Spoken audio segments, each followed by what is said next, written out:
Okay, time for Boomtown, and we want to take a look at Georgia and Savannah's economic future.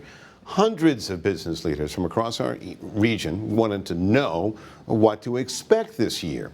WJCL 22 News' Grace Rodriguez reports the economic forecast does have some rays of hope.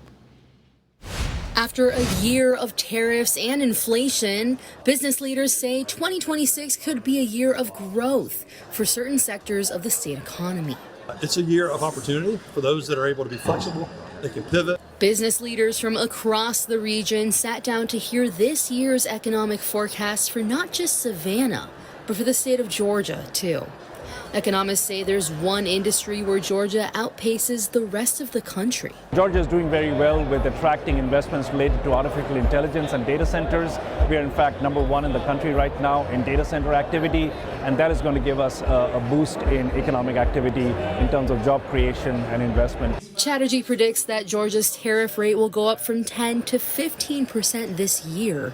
Experts say small businesses in Savannah need to be on the lookout due to these price increases. Businesses in our community need to develop plans to help them navigate around cost increases in their supply chain, particularly if they are importers. If they rely on imported goods, they might need to try and find cheaper alternatives. Overall, Toma says that small business employment and growth are up, as are jobs in manufacturing, logistics, tourism, and retail.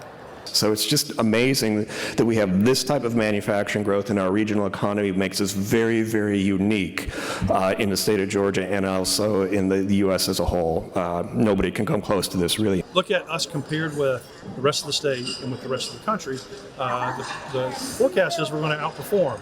However, experts warn home prices in the state are 70% higher than they were during the pandemic. And the overall employment rate in Savannah is projected to rise from 3.1% to 3.3%. Economists say those areas of concern can be improved. Despite numbers trending lower than they have in previous years, efforts can be made to turn those numbers around. At the Savannah Convention Center, Grace Rodriguez, WJCL 22 News. Grace Rodriguez, thank you. Now, overall state job growth has narrowed in a handful of industries, for example, like healthcare. Georgia's unemployment rate is predicted to sit at 4.1%.